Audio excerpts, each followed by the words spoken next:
We'll move down to the part 7 of surface chemistry. In this part, we will discuss about the different properties shown by colloidal solutions. That is, colloids show unique properties, special properties compared to true solutions or suspensions. Let's discuss one by one.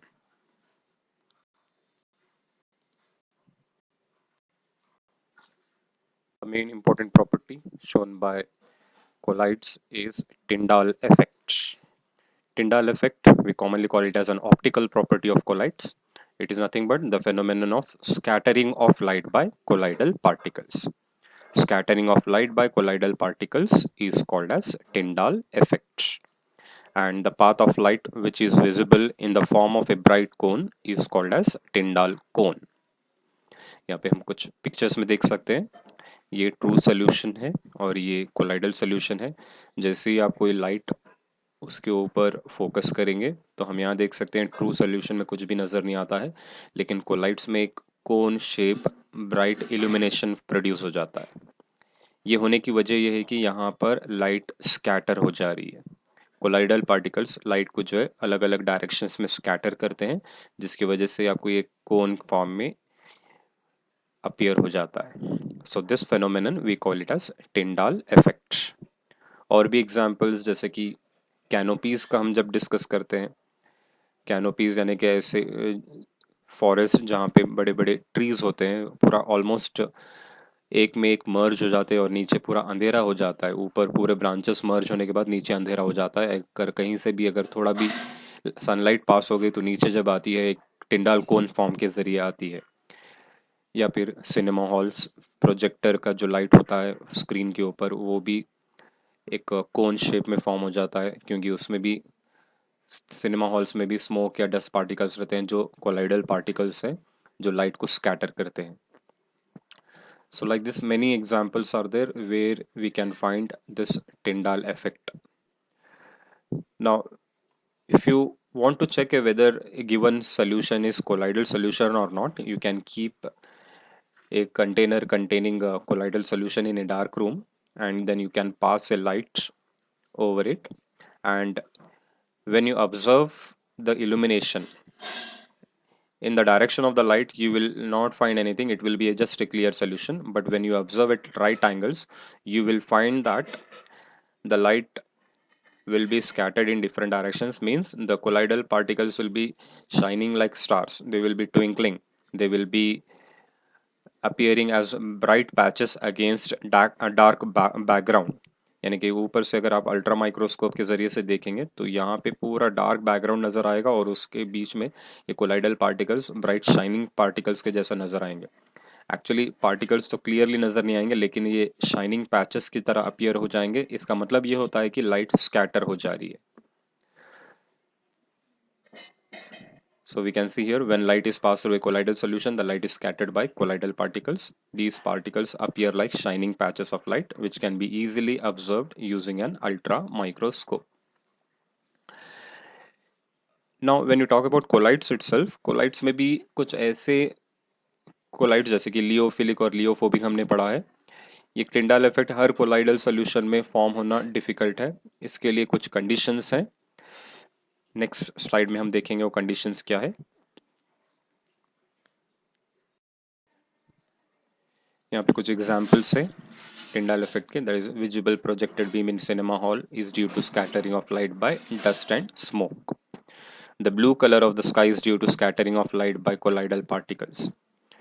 Even when you talk about clouds also, you can find cloud is also a colloid. Whenever sunlight passes through it, you can find formation of Tyndall cones. This is a canopy. Forest है जहाँ पे sun rays पास होने के बाद एक Tyndall कोन form करते हैं. या फिर एक डार्क रूम में अगर आप कोई कंटेनर में कोलाइडल सोल्यूशन लेंगे, ये कोलाइडल सोल्यूशन है और ये ट्रू सोल्यूशन है. ट्रू सोल्यूशन में उतना खास बीम फॉर्म नहीं होता टिंडाल कोन, लेकिन कोलाइडल सोल्यूशन में कोन अच्छी तरह नजर आता है.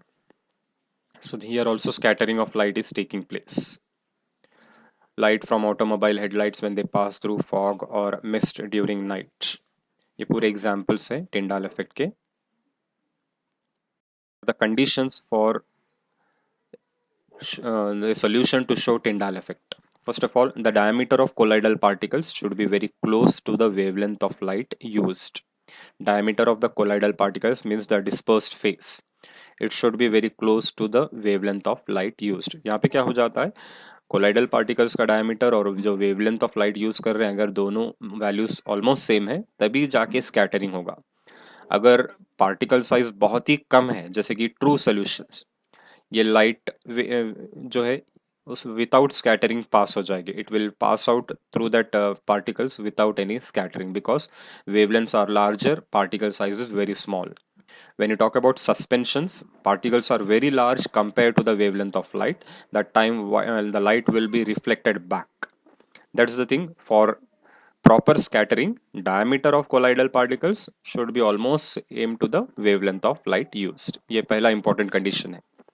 Secondly, refractive indices of both dispersed phase and dispersion medium should have more difference.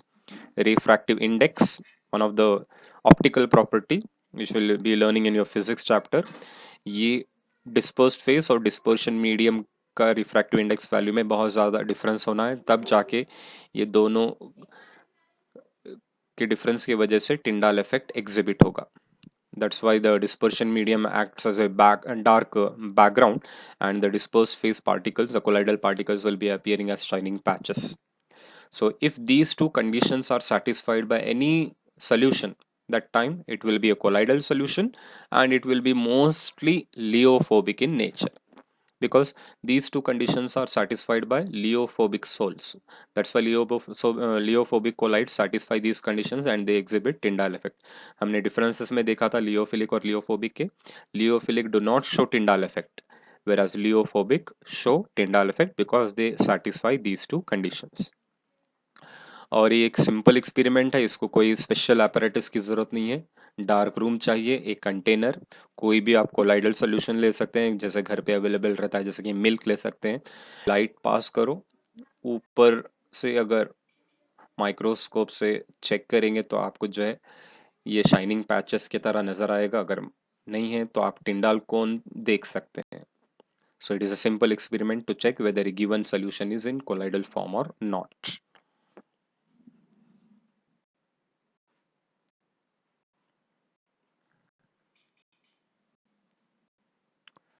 Property, Brownian movement, which is called as the kinetic property of colloids.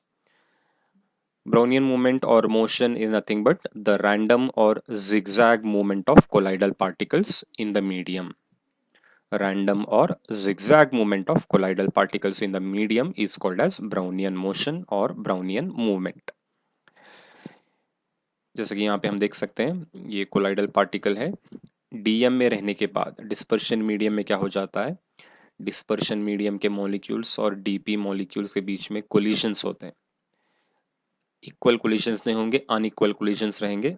Suppose ये अगर ये डीपी पार्टिकल है, इसके सराउंडिंग में अगर DM particles at a time इसके साथ collide होंगे तो नेट इफेक्ट जीरो रहता है. लेकिन यहाँ पे जो कोलिजन्स रहते हैं अनइक्वल रहते हैं. कोई डीएम पार्टिकल यहाँ से आके इससे कोलाइड होगा तो ये अपना डायरेक्शन उतनी काइनेटिक एनर्जी गेन करके वो आगे की तरफ चले जाएगा. जब ये आगे की तरफ चले जाएगा ये दूसरे कोई डीएम मॉलिक्यूल के साथ कोलाइड होके अपना डायरेक्शन चेंज कर लेगा, यहाँ पे आ जाएगा. इसी तरह ये कंटिन्यूसली कोलिजन्स चलते रहेंगे अनइक्वल, तो ये डीपी पार्टिकल्स का मूवमेंट इस तरह कंटिन्यू रहेगा. They are set in motion randomly, they are not allowed to settle down. So this phenomena we call it as Brownian movement. Actually name एक botanist Robert brown के name पे ये दिया गया क्योंकि Robert brown he was carrying on some experiments in biology where he was preparing some slides of pollen grains, and when he observed the pollen grains under a microscope he saw that those were moving here and there. Random movement of those pollen grains were observed. So same behavior was found in colloids also. That's why the movement in this colloid is also called as Brownian. It is given the name as Brownian movement. Now this property is very important because this property gives stability to the colloids. क्योंकि यहाँ पे continuously colloidal particles move होने की वजह से ये settle नहीं होते हैं नीचे. जब ये सेटल नीचे नहीं होते हैं तो ये प्रेसिपिटेट में कन्वर्ट नहीं होंगे. The colloid will remain stable for long long time. अगर ये पार्टिकल्स नीचे आके सेटल होना स्टार्ट हो जाएंगे तो प्रेसिपिटेट बन जाएगा, वो कोलाइड पूरा सस्पेंशन में कन्वर्ट हो जाएगा। तो ये ब्राउनियन मोशन की वजह से ये कंटिन्यू पार्टिकल्स मूवमेंट में रहते हैं और स्टेबल ज़्यादा देर तक रहेंगे। Now Brownian movement is independent of nature of colloid. Let it be any type of collide, Liophilic or Liophobic. It depends only on the size of particles and viscosity. That is, smaller the size and lesser the viscosity, more is the Brownian motion. DP particles का size कम रहना है ताकि इनका movement अच्छी तरह से हो सके, और विस्कोसिटी कम रहना है। विस्कोसिटी अगर ज़्यादा होगी तो मूवमेंट कम हो जाएगा, इस वजह से less viscous and smaller size will favour Brownian motion, which is present in case of true solutions as well as in colloids. Suspensions में पार्टिकल साइज ज़्यादा हो जाता है, विस्कोसिटी भी ज़्यादा रहेगा, इस वजह से जो है वहाँ पे ब्राउनियन मोशन ऑब्जर्व नहीं होगा। लेकिन कोलाइड्स में पार्टिकल साइज कम है, 1 नैनोमीटर से 1000 नैनोमीटर के रेंज तक, तो विस्कोसिटी भी सस्पेंशन से कंपेयर करने से कम रहता है, और यहाँ पे ब्राउनियन मोशन इजीली ऑब्जर्व हो जाएगा। ट्रू सॉल्यूशंस में सबसे ज़्यादा ब्राउनियन मूवमेंट होता है। The Brownian movement, even though it is not able, we can't observe it, but because of very small size, less than 1 nanometer, and less viscosity, the Brownian movement will be maximum in case of true solutions. So it is more rapid in true solutions while not present in suspensions. So this motion is very important because it gives stability to the colloids. So for 2 marks, this question is commonly asked in the examination: what is Brownian movement, how it is caused? Definition 1 mark, and you have to write the cause. It is caused due to the random and irregular or unequal bombardment or collisions on colloidal particles by the molecules of the dispersion medium.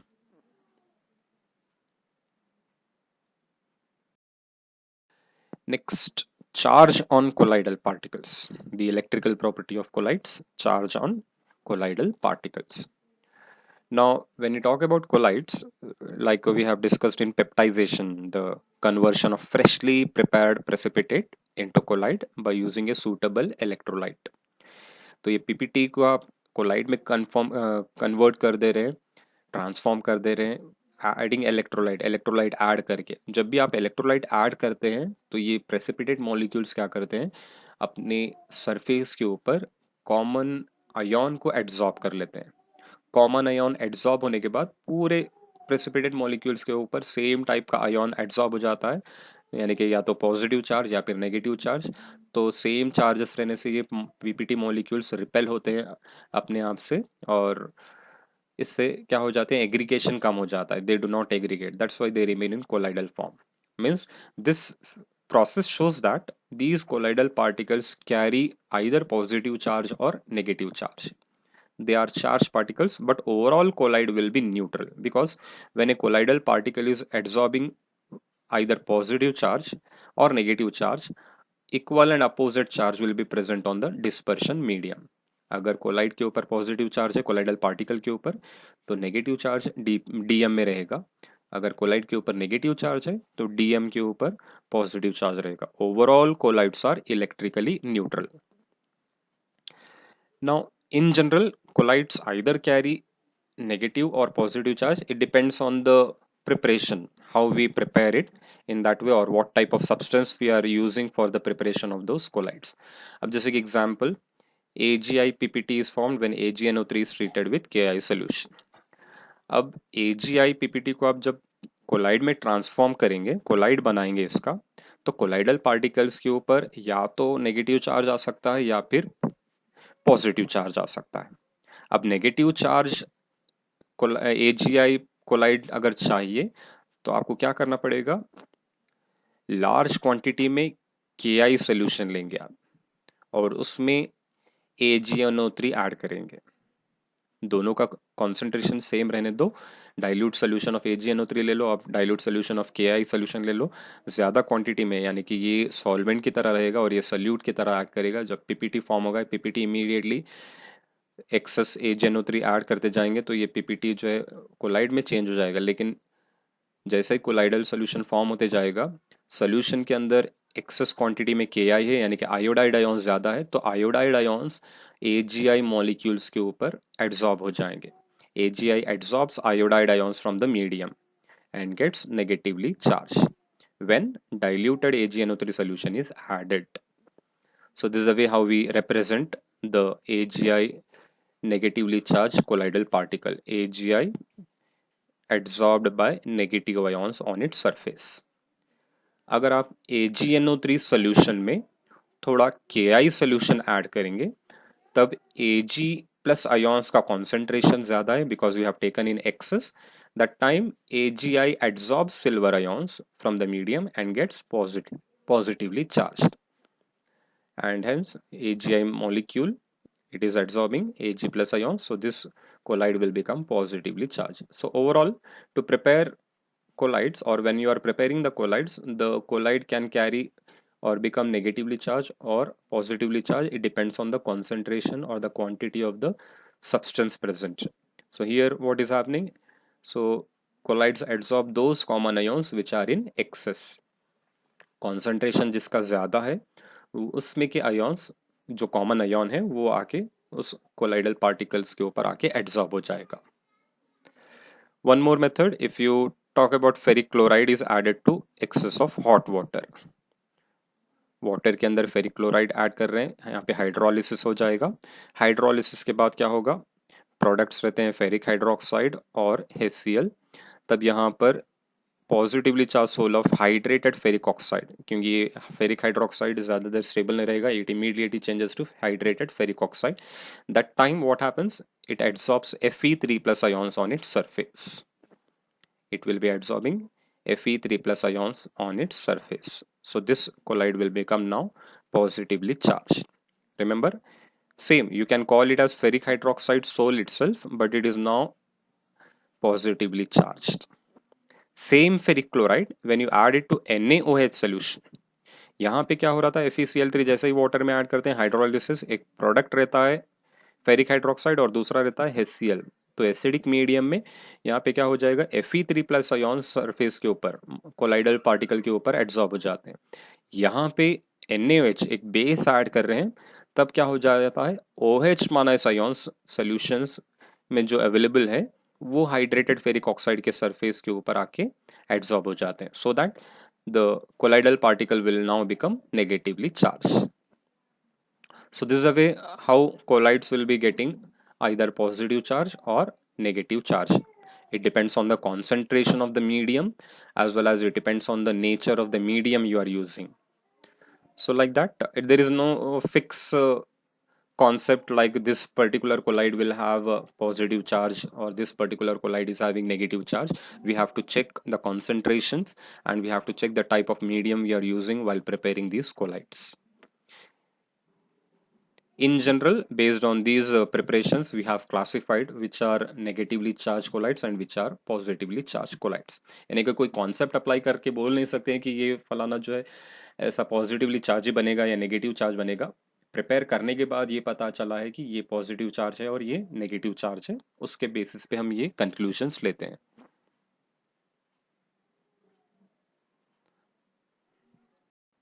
AgI molecule है, suppose iodide ion उसके surface के ऊपर adsorb हो गए हैं, ये first layer form होता है. First layer of iodide is formed. It can be iodide or it can be Ag plus. Now they have shown in this figure as iodide. तो इस लेयर को हम बोलते हैं फिक्स्ड लेयर. जैसे ये फिक्स्ड लेयर फॉर्म होगा, ये नेगेटिव लेयर पॉजिटिव स्पीशीज को जो सोल्यूशन में अवेलेबल है उसको अट्रैक्ट कर लेता है. Like here K plus, it will absorb K plus ions. That is not absorb, it will be just attracting those K plus ions around it, forming the second layer, and this layer is called as a diffuse layer. Between these two, fixed layer, it will be there on the colloidal particle, whereas the diffuse layer, which is called as a mobile layer, it is movable layer, whereas this is fixed. So in this way what happens is electrical double layer is formed. ये electrical double layer form होता है दो अलग अलग opposite charges का. So combination of these two layers of opposite charge around a particle is called as Helmholtz electrical double layer, where the first layer is called as fixed layer and the second layer is called mobile or diffused layer. So whenever two charges are there of opposite, two species are there here, two layers are formed of opposite charge. This results in a difference of potential, and this potential difference between fixed layer and diffuse layer, we call it as electrokinetic potential और zeta potential. तो इससे क्या हो जाता है, इस पूरा colloidal particle जो है ये स्टेबलाइज हो जाता है. नेगेटिव चार्ज तो था ही, दूसरे नेगेटिव चार्ज के साथ रिपेल होता है, लेकिन नेगेटिव चार्ज के बाद इमीडिएट एक पॉजिटिव लेयर फॉर्म हो रहा है. अगर सपोज यहाँ पे पॉजिटिव लेयर रहेगा तो इमीडिएट एक नेगेटिव लेयर रहेगा, तो सराउंडिंग और एक जो पार्टिकल आएगा सेम केस रहेगा. अब सपोज यहाँ पे के प्लस है, दूसरे पार्टिकल के सराउंडिंग में भी जो डिफ्यूज लेयर आएगा वो के प्लस का ही रहेगा. तो पॉजिटिव पॉजिटिव रिपेल होके ये मॉलिक्यूल्स दोनों एग्रीगेट नहीं होंगे, they remain in colloidal form. In case अगर आप कोई सेपरेट इलेक्ट्रोलाइट ऐड करेंगे तो वो इलेक्ट्रोलाइट इस लेयर को अफेक्ट करता है, it will affect the diffuse layer, इसके प्रोटेक्टिव पावर को कम कर देता है और डायरेक्टली ये अटैक करना स्टार्ट करता है नेगेटिव चार्ज के ऊपर. तब क्या हो जाता है, न्यूट्रलाइजेशन होने से ये पूरा चार्ज न्यूट्रलाइज हो जाएगा, पूरे पीपीटी मॉलिक्यूल्स या कोलाइडल मॉलिक्यूल्स एग्रीगेट होके प्रेसिपिटेट में कन्वर्ट हो जाते हैं.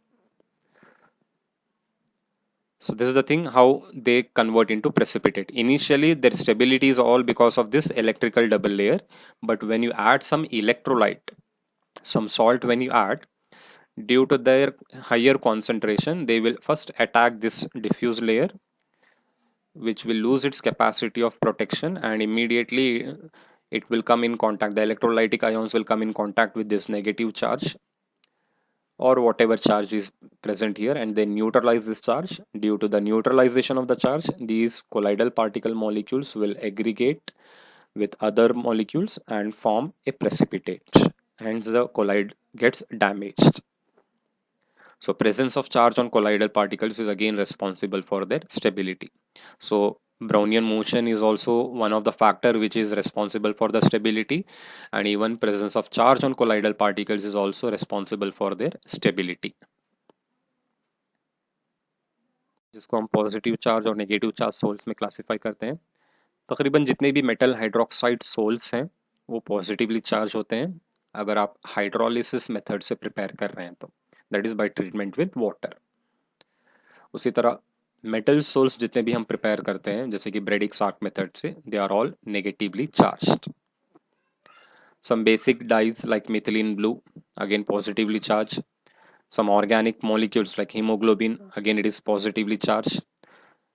Titanium oxide sol, it is also positively charged. Whereas acidic dye like eosine, Congo red, organic molecules like starch, gum, gelatin, clay or charcoal, they are all negatively charged. And metallic sulfides like arsenium sulfide, stibnum sulfide, cadmium sulfide and sulfur sol, they are all negatively charged sols. Now, if you want to know what charge is carried out by a colloid, अब तो ये पता चल गया कि colloids के ऊपर कोई पॉजिटिव चार्ज या नेगेटिव चार्ज डेवलप होता है या तो सेलेक्टिव एड्सॉर्प्शन की वजह से, कॉमन आयन एड्सॉर्प्शन की वजह से, या फिर नेचर ऑफ द मीडियम की वजह से. अब आपको पता करना है कि क्या कौन सा चार्ज है, पॉजिटिव है या नेगेटिव है, तो आप इस एक्सपेरिमेंट के जरिए से पता कर सकते हैं, जिसको हम बोलते हैं electrophoresis. Electrophoresis is the movement of colloidal particles towards anode or cathode under the influence of electric field. It is a movement of colloidal particles towards anode or cathode in presence of electric field. तो ये setup है electrophoresis के लिए. एक U shaped tube, इस U shape tube को हम एक रिजर्वायर से कनेक्ट करते हैं. यहाँ से हम कोलाइड को इंट्रोड्यूस करते हैं. यहाँ पे स्टॉप कॉक है, जितना भी आपको कोलाइड इंट्रोड्यूस करना है इतना इंट्रोड्यूस करके इसको क्लोज करना है. यहाँ पे इस लिम में, इस पार्ट में हम प्लैटिनम इलेक्ट्रोड और यहाँ पे भी एक प्लैटिनम इलेक्ट्रोड इंट्रोड्यूस करके इसको जो एक्सटर्नल ईएमएफ अप्लाई करते हैं, कुछ पोटेंशियल अप्लाई करते हैं. So one platinum electrode will become as anode, the other will act as cathode. Colloid introduce करने के बाद फर्स्ट ऑफ ऑल आपको कोई सॉल्वेंट लेना है, मूवमेंट करना है कोलाइडल पार्टिकल का, तो water will be used as a solvent. That is if you take a colloidal solution which is prepared by using water as the dispersion medium, that is also can be taken. तो यहाँ पर जैसे ही आप electricity pass करेंगे, electricity pass करने के बाद क्या होता है, एनोड की तरफ आनायॉन्स आ जाते हैं, यानी कि नेगेटिवली चार्ज स्पीशीज, और कैथोड की तरफ पॉजिटिव आयॉन्स कैटायॉन्स आ जाते हैं, यानी कि पॉजिटिवली चार्ज स्पीशीज इसके तरफ आएंगे. अब कोलाइड के नेचर के ऊपर डिपेंड करेगा. कोलाइडल पार्टिकल्स अगर नेगेटिवली चार्ज्ड है, those negatively charge particles will move towards anode. The anions will move towards anode, and the cations, if they are present, if the collide is positively charged, if it will move towards cathode. तो just जैसे ही electricity pass करते हैं, आप थोड़ा moment देख के predict कर सकते हैं कि कोलाइड के ऊपर क्या चार्ज है, whether they are positively charge और negatively charge. If that colloidal particles are moving towards anode, we call those collide are having negative charge because they are moving towards positive electrode. If the colloidal particles are moving towards cathode, it indicates the collide is positively charged because it is moving towards negative electrode. So in this way, easily you can find out what is the charge present on a collide. Whenever colloidal particles they move towards anode, that phenomena, that process, we call it as anaphoresis. Movement of anions towards anode, we call it as anaphoresis. And movement of cations, अगर colloid positively charge है, यानी कि cationic type है, they will move towards cathode, we call it as cataphoresis. So anaphoresis negatively charge species रहे जब हो जाता है, यानी कि नेगेटिवली चार्ज कोलाइड रहने जब हो जाता है. अगर कोलाइड पॉजिटिवली चार्ज है तो कैटाफोरेसिस होता है. तो ये इलेक्ट्रोफोरेसिस के दो कैटेगरी है, दो टाइप है. Anaphoresis takes place when the colloid is negatively charged, and cataphoresis takes place when the collide is positively charged. यहाँ पे और एक प्रोसेस हम कैरी आउट कर सकते हैं जिसको हम बोलते हैं इलेक्ट्रो ऑस्मोसिस. मतलब डिस्पर्स्ड फेस के बजाय डिस्पर्शन मीडियम मूव होगा, क्योंकि यहाँ पे डिस्पर्शन मीडियम मूव नहीं हो रहा है, सिर्फ कोलाइडल पार्टिकल्स मूव होते रहते हैं. तो कोलाइडल पार्टिकल्स जब मूव होते हैं तब इसको हम बोलते हैं इलेक्ट्रोफोरेसिस. जब डिस्पर्शन मीडियम मूव होता है और ये कोलाइडल पार्टिकल्स मूव नहीं होते हैं, तब उसको हम बोलेंगे इलेक्ट्रो ऑस्मोसिस. तब आपको क्या है, सूटेबल मेथड से यहाँ पे कोई सेमी परमेबल मेम्ब्रेन से आप यहाँ पे क्लोज कर सकते हैं. And semi permeable membranes, we know that they can allow only the solvent to pass, way they will not allow the solute particles to pass through them. तो यहाँ पे एक सेमी परमेबल मेम्ब्रेन आप suitable method से introduce करेंगे तो colloidal particle यहीं पे रह जाएंगे, सिर्फ मीडियम मूव होना स्टार्ट हो जाएगा. अगर मीडियम के ऊपर पॉजिटिव चार्ज है तो कैथोड की तरफ जाएगा, अगर डिस्पर्शन मीडियम के ऊपर नेगेटिव चार्ज है तो वो एनोड की तरफ मूव होगा. So that phenomena we call it as electro osmosis. So this also question asked for 2 or 3 marks. For 1 mark they can ask you definition, and for 3 marks also it has been asked in one of the final examinations. So that time you have to explain and draw the figure. This is what the thing I have explained just now. Next important property shown by colloids is color. Now color, again a special property shown by colloids because these colloids they show different colors at the nano level that compared to what we see at the macro level. हमको अब जो हम देखते हैं nano size में उसके properties और उसका कलर भी चेंज हो जाता है. जैसे कि एग्जांपल गोल्ड ही ले लो आप, गोल्ड येलोइश टाइप में हमको दिखता है, लेकिन नैनो साइज यानी कि कोलाइडल गोल्ड जब हम प्रिपेयर करते हैं, गोल्ड सोल जब हम प्रिपेयर करते हैं, उसका कलर अलग ही रहता है. So color property depends on the wavelength of light scattered by the particles. It depends on the size and nature of colloidal particles. What type of light they are scattering, what is the size of the particles, and what is the nature of the particles. Those are all dependent. They will decide what color will be exhibited by the colloidal particles. Like for example, finest gold soul is red in color. Standard जो gold sol हम लेते हैं वो red colour रहता है, red to orange के range में होता है. जैसे ही गोल्ड सोल यानी कि गोल्ड पार्टिकल्स, गोल्ड क्लस्टर्स, जब उनका साइज इंक्रीज होता है, it appears purple, green, and finally बहुत ही ज़्यादा साइज जब बढ़ता है, सस्पेंशन से ज़्यादा हो जाता है, तब हमको ये गोल्डन येलो तरह नज़र आता है. So when you decrease down the size, You can have green colored gold, purple, or standard is red colored soul. And when you talk about the nature of the light scattered, that is a wavelength of the light scattered by the particles. Mixture of milk and water appear blue when viewed by reflected light and appears red when viewed by transmitted light. तो यहाँ पे wavelength of light decide करता है कि color क्या है. So these are all the factors which affects the color of colloids. Wavelength of light scattered by the particles, size of the colloidal particles, and nature of colloidal particles.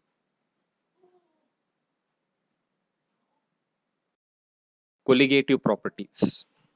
Colligative properties will be discussed in detail in solution chapter. So these are the properties which depend on the number of solute particles. They are independent of the nature of the solution, but they are dependent more on the number of solute particles. जितने ज़्यादा solute particles रहेंगे उस तरह ये colligative properties affect होते हैं. Colligative properties like relative lowering in vapor pressure, elevation in boiling point, depression in freezing point, osmotic pressure, ये चार इंपॉर्टेंट कोलिगेटिव प्रॉपर्टी हम सॉल्यूशन चैप्टर में पढ़ेंगे. तो ये प्रॉपर्टीज के वैल्यूज सल्यूट पार्टिकल्स के प्रेजेंस से चेंज हो जाते हैं. It depends on the number of solute particles.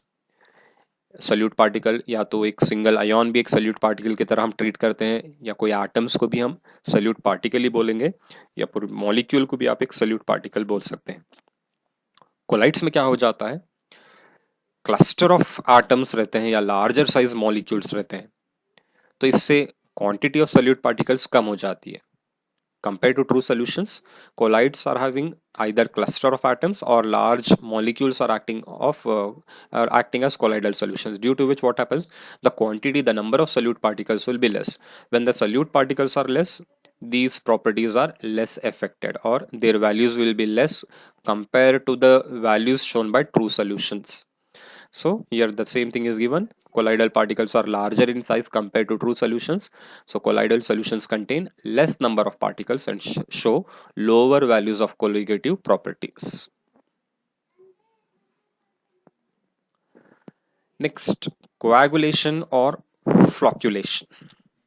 Coagulation जैसे कि अब हम मिल्क कोलाइड है उसको आप बॉईल कर रहे हैं, तब कभी कभार जो है ये मिल्क डैमेज हो जाता है थोड़ा 1-2 दिन पुराना रहने के बाद, या फिर कोई इलेक्ट्रोलाइट के कांटेक्ट में आने के बाद जब वो डैमेज हो जाता है पूरा प्रेसिपिटेट के जैसा कन्वर्ट हो जाता है. तो इस प्रेसिपिटेशन को हम बोलते हैं कोएगुलेशन और फ्लॉक्यूलेशन. अब जैसे कि रेनी सीजन में स्पेशली विलेजेस में मड्डी वाटर आता है, रेन वाटर जो ड्रिंकिंग वाटर सप्लाई होता है पूरा मड्डी टाइप रहता है, फिर भी घर पे पोटैश एलम पिटकड़ी हम जो यूज़ करते हैं उससे आप वो मड पार्टिकल्स को रिमूव कर सकते हैं. अगर वो थोड़ा पोटैश एलम ऐड करें तो पूरे मड पार्टिकल्स नीचे आके कलेक्ट होते हैं. वो भी प्रेसिपिटेशन है या फ्लॉक्यूलेशन है, या फिर उसको हम बोलते हैं कोएगुलेशन. और when you talk about bleeding, अगर कहीं पे भी आपका हाथ कट गया है, खून बह रहा है, ब्लीडिंग हो रहा है, तो तब जो है हम क्या है पोटैश एलम अप्लाई करते हैं. जैसे ही आप पोटैश एलम अप्लाई करेंगे ब्लीडिंग वहीं पे स्टॉप हो जाता है. तो ये पूरे एग्जाम्पल्स है कोएगुलेशन या फ्लॉक्यूलेशन के. सो coagulation or flocculation is nothing but the process of settling down of colloidal particles, or a process where smaller colloidal particles grow bigger and bigger and finally precipitate out. तो ये coagulation opposite of peptization बोल सकते हैं. Peptization में हम PPT को collide में convert करते हैं, कोएगुलेशन में हम कोलाइड को हम प्रेसिपिटेट में कन्वर्ट करते हैं. लेकिन दोनों में कॉमन ये है कि पेप्टाइजेशन में आप इलेक्ट्रोलाइट ऐड करके पेप्टाइजिंग एजेंट ऐड करके कोलाइड बनाते हैं. कोएगुलेशन में आप कोएगुलेटिंग एजेंट ऐड करके कोएगुलेशन करते हैं, प्रेसिपिटेशन करते हैं. दोनों अपोजिट प्रोसेस है, लेकिन दोनों में रोल किसका है, इलेक्ट्रोलाइट का. The main important role played here is the electrolyte. Electrolyte की वजह से आप प्रेसिपिटेट को कोलाइड भी में बना सकते हैं, या फिर इलेक्ट्रोलाइट के जरिए से आप कोलाइड को प्रेसिपिटेट में बना सकते हैं. So coagulation of a colloid can be done by different methods. Important one is adding electrolyte. The other methods are by adding another electrolyte of opposite charge. That is called as mutual coagulation. इसका मतलब अगर एक positively charge collide है जैसे कि ferric hydroxide soul, अगर उसमें आप गोल्ड सोल मिक्स करेंगे, गोल्ड सोल का नेचर होता है नेगेटिवली चार्ज, तो ये दोनों जब मिक्स करेंगे तो कोएगुलेशन हो जाएगा, because they are of opposite charges, that is called as mutual coagulation.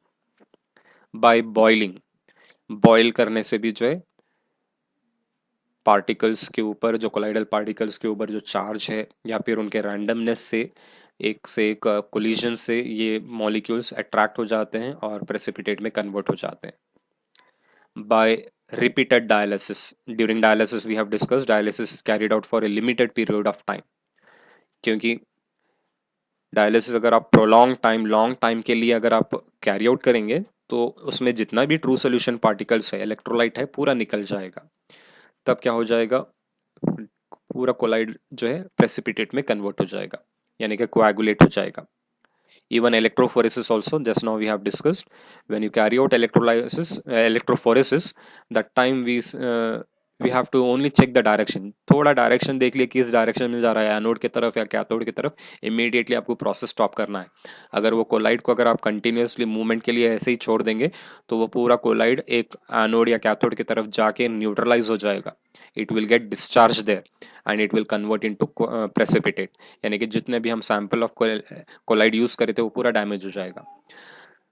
So by repeated dialysis or by electrophoresis, coagulation will take place, and the important one is by adding an electrolyte. Easy and important is by adding electrolyte. कोई भी colloidal solution में आप electrolyte axis quantity में add करेंगे तो collide damage हो जाता है।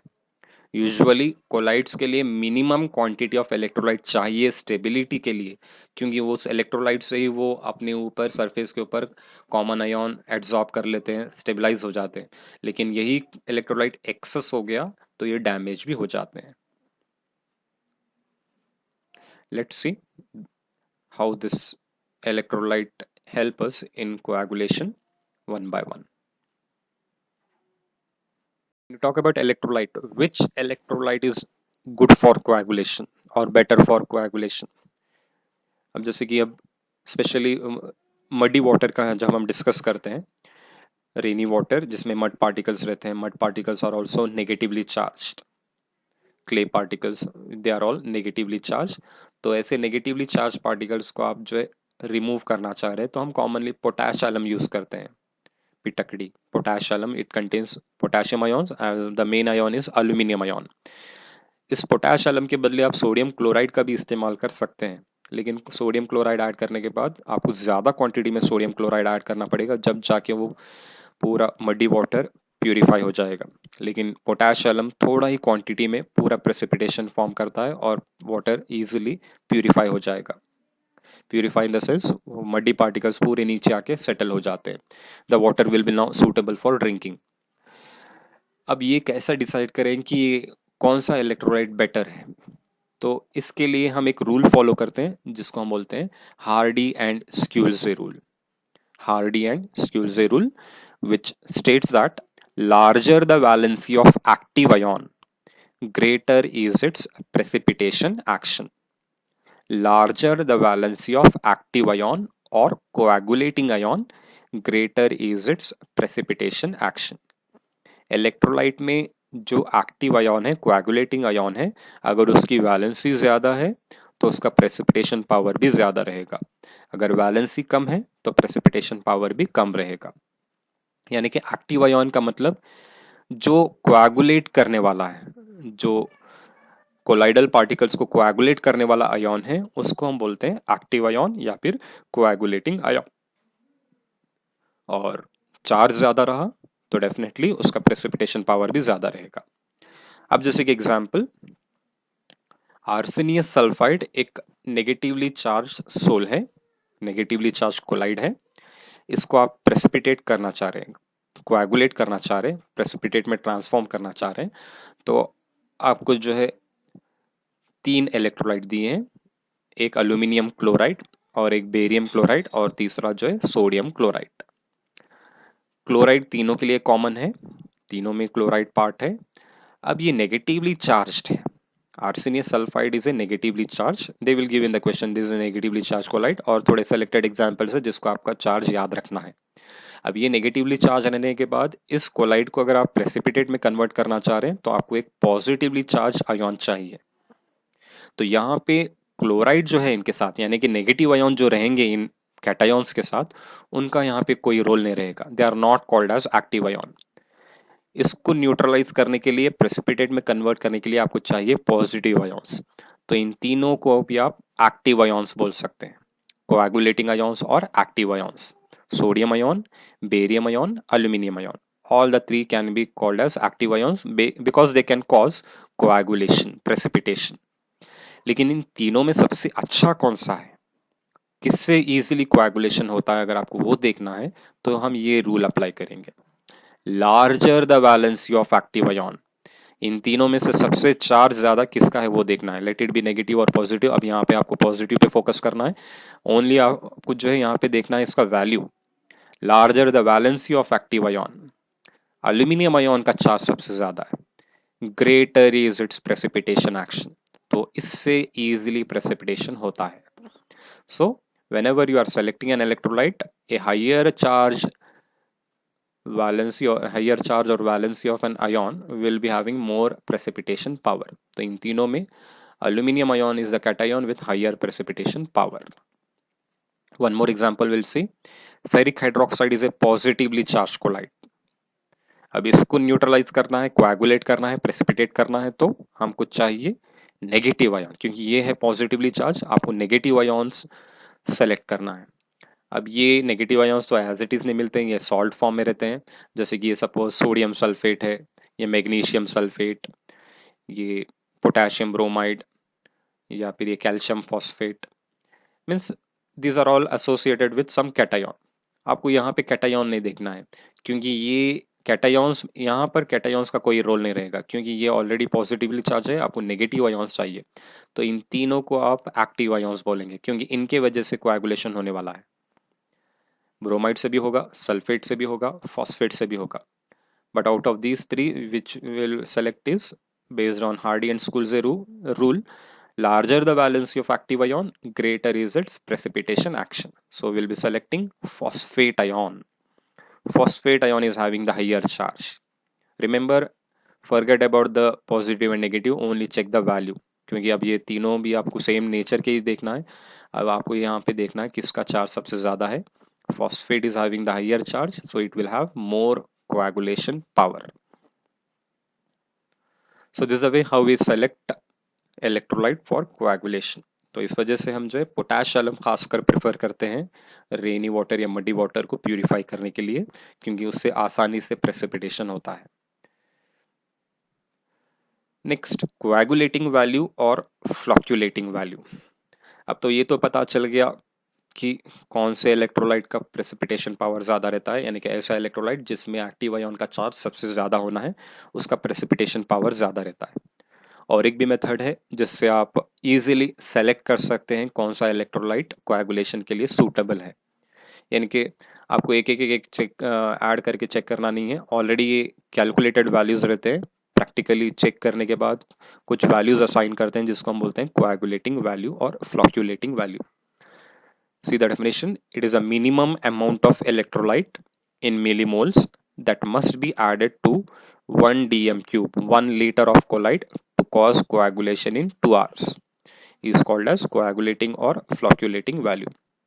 यहाँ पे हम क्या करते हैं, कोई स्टैंडर्ड कोलाइड लेते हैं 1 लीटर क्वांटिटी में, इसमें अलग अलग टाइप के इलेक्ट्रोलाइट ऐड करके चेक करते हैं। अलग अलग सैंपल्स लेते हैं वो कोलाइट का, और उसमें अलग अलग इलेक्ट्रोलाइट जैसे कि sodium chloride, magnesium chloride, aluminium chloride, अगर नेगेटिवली चार्ज कोलाइट है, अगर पॉजिटिव रहा तो ये नेगेटिव स्पीशीज वाले इलेक्ट्रोलाइट यूज करेंगे। सबका मेजरमेंट होगा मिलीमोल्स में। जो भी लेस क्वांटिटी में ऐड करने के बाद, यानी कि लेस मिलीमोल्स में अगर इन्वॉल्व, यानी कि 1 लीटर में ही ऐड कर रहे हैं, से for example 1 liter of RC sulfide sol you have taken and you are going to add NaCl, BaCl to AlCl3, इनका मोल्स वगैरह मिलीमोल्स कैलकुलेट करेंगे, you will find that aluminum chloride will be used in less amount whereas sodium chloride will be used in larger amount, क्योंकि chloride की quantity उतनी ही है लेकिन इसको precipitate करना है, में कन्वर्ट करना है, तो ज़्यादा क्वांटिटी में आपको जो है NaCl चाहिए, और सबसे कम क्वांटिटी में क्या एल्यूमिनियम यूज होगा, क्योंकि Na प्लस एक ही कोलाइडल पार्टिकल को न्यूट्रलाइज करेगा. 1Ba2+ ion will coagulate two precipitate molecules, whereas aluminum, 1 mole of aluminum ions will precipitate out 3 moles of colloidal particles. So it is having more precipitating power, whereas the quantity required will be less. So smaller the coagulating value, higher is its coagulating power. जिसका coagulating value सबसे कम होता है उसका coagulating power सबसे ज्यादा रहेगा. Higher charge होना है, जब कोई आयन का चार्ज ज्यादा रहता है उसका कोएगुलेटिंग वैल्यू जो है कम रहेगा. So this relationship you can remember, very important.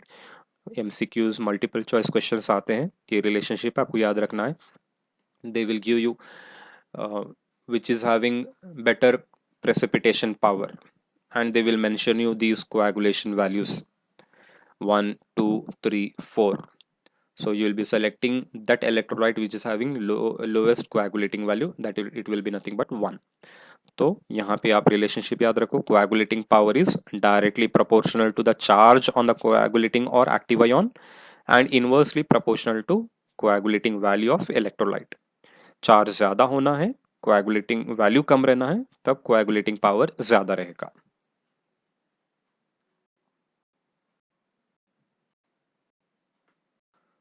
Next, coagulation of lipophilic salts. Lipophilic salts are those where DP has more affinity for DM. इनकी stability ज़्यादा होती है, reversible है. Compared to liophobic, they are more stable. इनके stability के लिए दो reason है. एक तो है उनके ऊपर charge, और दूसरा जो है solvation, means they are having more affinity with the medium, that is dispersion medium. उसको हम बोलते हैं solvation. जैसे कि water के साथ अगर आप हाइड्रोफिलिक कोलाइड बना रहे हैं तो वाटर सॉल्वेंट रहता है, तो सॉल्वेंट के साथ एफिनिटी ज्यादा रहती है, तो उस फेनोमेना को हम बोलते हैं सॉल्वेशन. अगर चार्ज निकाल दिए सूटेबल मेथड से, या फिर उस सॉल्वेंट की क्वांटिटी को हम कम कर दिए, तो ये लियोफिलिक सोल्स भी कोएगुलेट हो जाते हैं. They will get damage, they get coagulated if you remove the charge, that is if you neutralize the charge, or if you reduce the quantity of solvent, that is dispersion medium. How it can be done? By adding electrolyte. Electrolyte add करने से opposite charge वाला, यानी कि suppose ये positively charge लियोफिलिक soul है, तो एक ऐसा इलेक्ट्रोलाइट ऐड करेंगे. इलेक्ट्रोलाइट में तो दोनों भी पॉजिटिव और नेगेटिव रहते हैं. अब डिपेंड करेगा, एक्टिव आयन पॉजिटिव आयन हो सकता है या फिर नेगेटिव आयन. तो इलेक्ट्रोलाइट एक्सेस क्वांटिटी में ऐड करो, चार्ज न्यूट्रलाइज हो जाएगा और ये लियोफिलिक सोल कोएगुलेट हो जाएगा. सॉल्वेशन रिमूव करना है तो आपको एक ऐसा सॉल्वेंट ऐड करना है जिससे डिहाइड्रेशन हो जाता है, like adding a suitable solvent like alcohol और acetone which causes dehydration of the dispersed phase, means their affinity with water will reduce, and when affinity with water reduces or with the solvent reduces, it leads to the coagulation. and कब होगा coagulation? थोड़ा electrolyte add करने के बाद.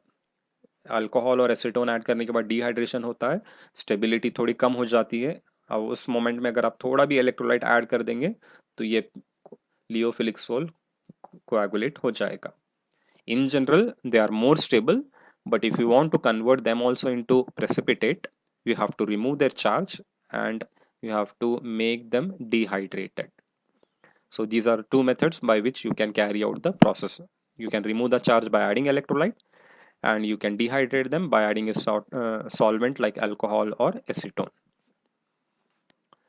Next important property is protective action of sols. Now these lipophilic, just now we have discussed, they are more stable, but then also if you remove those two factors, they all also coagulated, but in general we treat them as stable colloids compared to liophobic. Many of the liophobic colloids we prepare, they have some uses also, applications होते हैं, उनको stable आपको रखना रहता है, क्योंकि बनाने के बाद अगर वो stability नहीं रहेगी तो वो काम का ही नहीं रहेगा. लेकिन प्रॉब्लम आता है लियोफोबिक में, उनके यूजर्स ज़्यादा हैं लेकिन स्टेबिलिटी कम रहने से बहुत प्रॉब्लम्स आते हैं. जैसे कि आइसक्रीम भी कोलाइट्स कैटेगरी में आता है लेकिन लियोफोबिक है, लेकिन आइसक्रीम हम यूज़ करते हैं, कंज्यूम करते हैं, लेकिन स्टेबिलिटी नहीं रहती है. एक दिन में ही अगर आप प्रॉपर उसको मेंटेन नहीं रखेंगे, स्टोर नहीं करेंगे, तो वो डैमेज हो जाता है। तो प्रिपरेशन के टाइम पे ही हम कुछ कोलाइडल सब्सटेंसेस ऐड करते हैं उसको स्टेबिलिटी बढ़ाने के लिए, जैसे कि gelatin. Gelatin is a lyophilic colloid which is added in ice cream.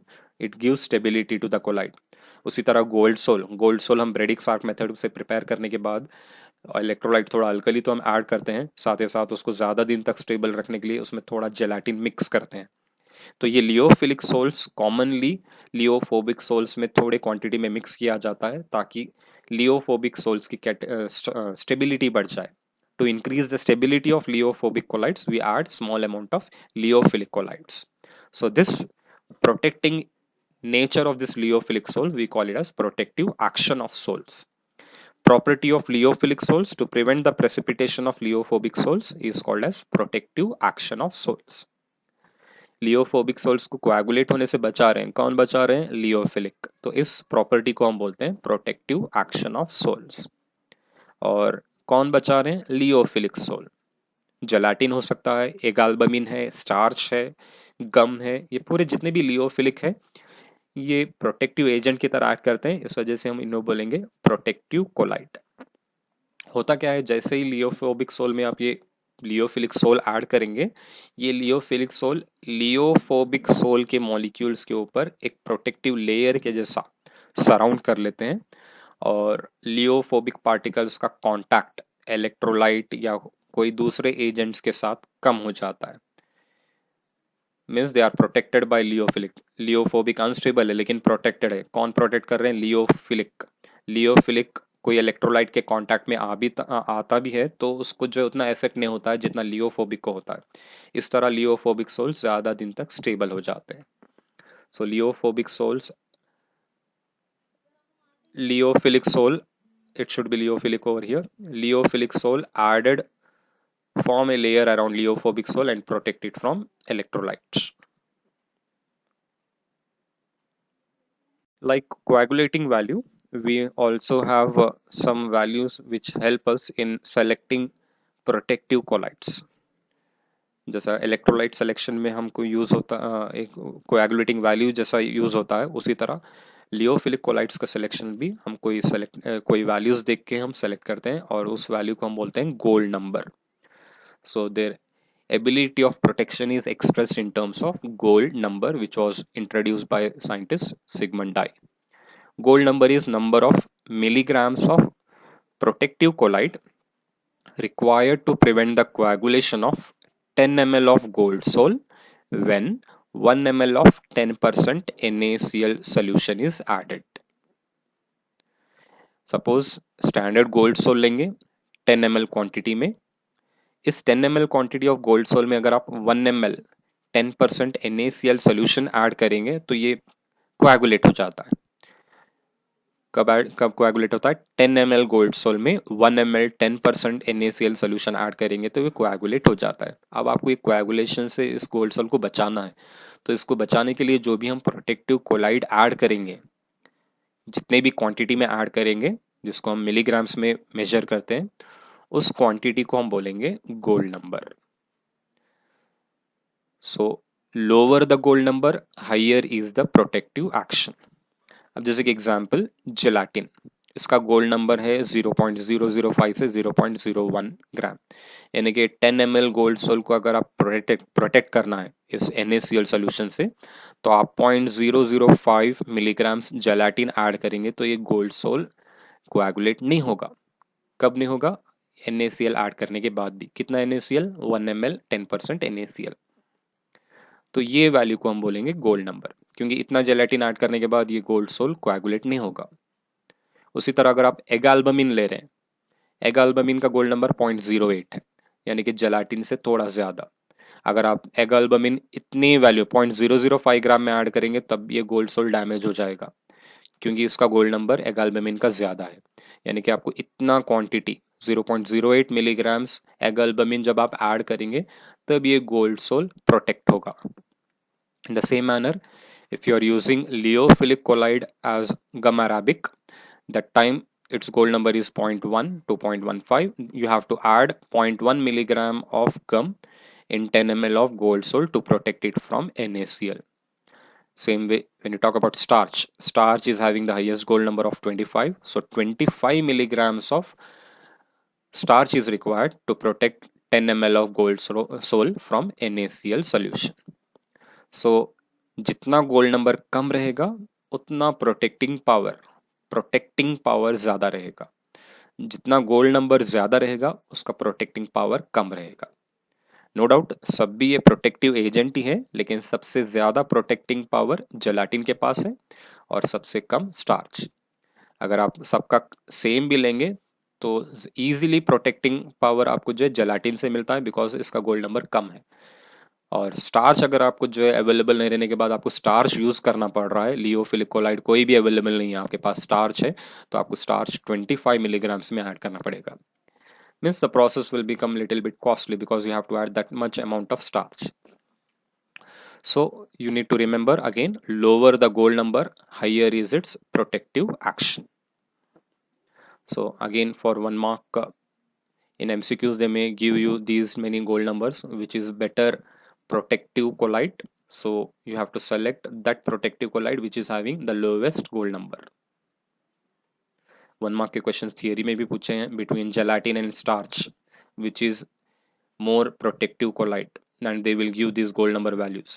That time you have to select the protective colloid is lyophilic and least protective is starch.